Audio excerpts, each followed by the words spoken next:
महाराष्ट्राचा golden tourism triangle असं जर मला कोणी विचारलं तर मी भंडारदरा या धरण प्रदेशाचा उल्लेख करीन. जी रतनगडावर उगम पावणारी प्रवरा नदी, ओके. ती ब्रिटिशांनी 100 वर्षापूर्वी अडवली, धरण बांधलं त्याला, ते भंडारदरा. त्या भंडारदऱ्याचं पाणी काही विवक्षित दिवशी एका मा भागातनं सोडलं जातं. ते एका मोठ्या गोलाकार खडकावरनं पडतं, त्यामुळे ते छत्रीसारखं दिसतं. त्याला अम्ब्रेला फॉल असं म्हणतात. ओके. त्या रतनवाडीच्या जवळ, त्या 3 रतनवाडी आहेत, तिथल्या मधल्या रतनवाडीच्या इथे एक 9व्या शतकात बांधलं गेलेलं मंदिर आहे. ते जे मंदिर आहे त्याला नाव आहे अमृतेश्वर. तर त्या अमृतेश्वराचं काय म्हणू आपण, महत्त्व असं की ते 9व्या शतकात बांधलं गेलेलं पण अत्यंत चांगल्या अवस्थेमध्ये असलेलं मंदिर आहे. ते झंज नावाच्या एका राजाने बांधलेलं आहे.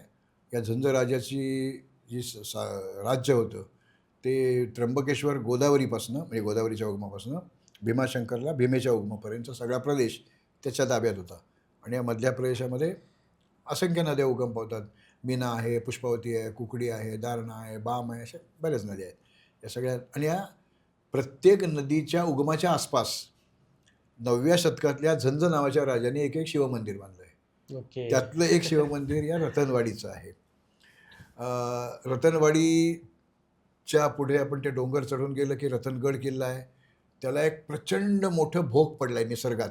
त्या डोंगराला आरपार भोग पडलेला आहे, ते नेढ आहे.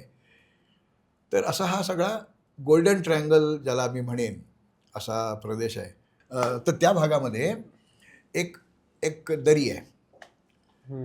त्या दरीची सध्या ओळख सांदण व्हॅली किंवा सांदण दरी असं म्हटलं जातं. काही लोक त्याचा उच्चार सांधण असा करतात, पण तिथले लोक त्याचा सांदण करतात, म्हणून मी सांधण म्हणत नाही. सांदण दरी ती जगातली एक अफलातून गंमत आहे. परत ते जिओमॉर्फॉलॉजी आली. तिथे त्या डोंगराला एक अत्यंत अरुंद, म्हणजे काही ठिकाणी तर जेमतेम 1.5-2 मीटर आणि काही ठिकाणी 3-4 मीटर एवढ्या रुंदीची, साधारणपणे 1 किलोमीटर लांबीची आणि उंची 5-50 मीटर उंच अशी एक अत्यंत अरुंद अशी भेग पडलेली आहे. ओके. हां, तर अशा या गोष्टी निर्मिती झाली कशी, बाकी नाही कुठे आली, तेच कसं झालं. तर त्यासाठी आपल्याला थोडी जिओलॉजी, भूशास्त्र समजावून घेतलं पाहिजे. ज्या वेळेला पृथ्वीच्या पोटातून एक तर ती फट पडली त्यातनं किंवा ज्वालामुखीच्या तोंडातून ज्या वेळेला तो मॅग्मा बाहेर येतो, लाव्हा पसरतो, त्यावेळेला त्याचे काही वेळा गठ्ठे तयार होतात.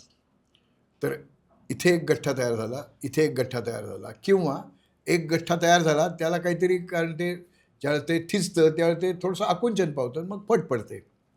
तर या 2 शिलारसांचा, बरं तो काही 5-50 मीटर लांबी रुंदीचे सुद्धा ते ठोकळे होऊ शकतात. त्याच्यामध्ये एक फट पडते, खालनं दुसरा एक लाव्हा येतो आणि तो ती भरून काढतो, म्हणजे सँडविच तयार होतं तिथे. तर या हे 2 लाभांचा फिजिकल, केमिकल, जिओलॉजिकल साधर्म्य आहे. पण हा मधला जो लाव्हा आला तो तसा नाही आहे. तर तो लाव्हा याच्यापेक्षा जर जास्त भक्कम असेल तर कालांतराने हजारो, लाखो, कोट्यवधी वर्षामध्ये त्या दगडांची झीज होते आणि हा जो शेजारचे 2 ठोकळे होते त्याची झीज झाली, ते खाली गेले. पण हा मधला लाव्हा तसाच राहिला, भिंतीसारखा. त्याला मराठीमध्ये कार असं म्हणतात किंवा कारी असं म्हणतात. त्याला इंग्लिशमध्ये डाईक, DYKE, डाईक असं म्हणतात. तर लोणावळा खंडाळ्याजवळचं नागफणी किंवा माळशेज घाटामधला मोरोशीचा भैरवगड, अशी ठिकाणं ही अशा डाईकची आहेत. पण काही वेळेला उलटं होतं. हा मध्ये जो नंतर लावा आला तो पटकन झीज होणार आहे, मग त्याची झीज झाली आणि हे जुने जे पहिले होते ते तसेच राहिले. त्यामुळे तिथे घळ तयार झाली. तर तो नंतर लावा किती लांब रुंद जो फटीमध्ये जमला तो सगळा झिजून निघून गेला. अशी डाईक नाणेघाट जो आहे जुन्नरजवळचा, तिथे ही डाईकच आहे. ती म्हणजे सॉफ्ट डाईक असं म्हणतो आम्ही, आणि जो टिकून जी ती कार राहते तो हार्ड डाईक. तर ही सॉफ्ट डाईक आहे, हो आहे, म्हणजे अजूनही बघता येते.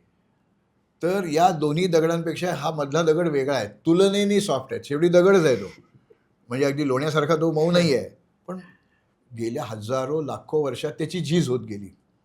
आणि तिथे ज्या नदी, काळू नावाच्या नदीचं ते उगम स्थान आहे, त्यातनं ते वाहत वाहत पाणी ते आणखीन खोल म्हणजे ते खालचे दगड आणखीन निसटत गेले.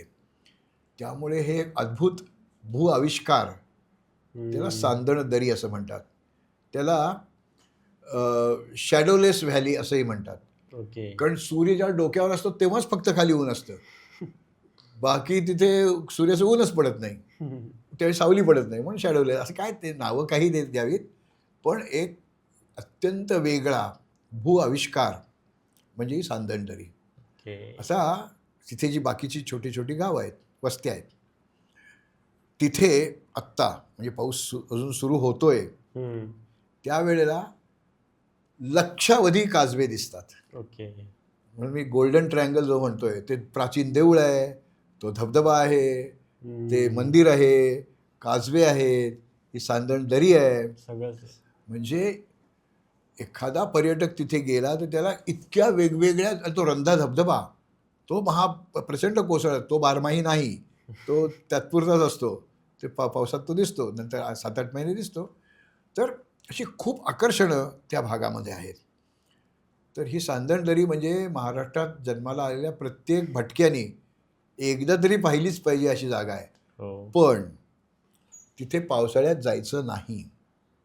वर पाऊस होतो, एकदम लोंढा येतो, आणि त्या अरुंद फटीतनं माणसं काही वाहून जातं.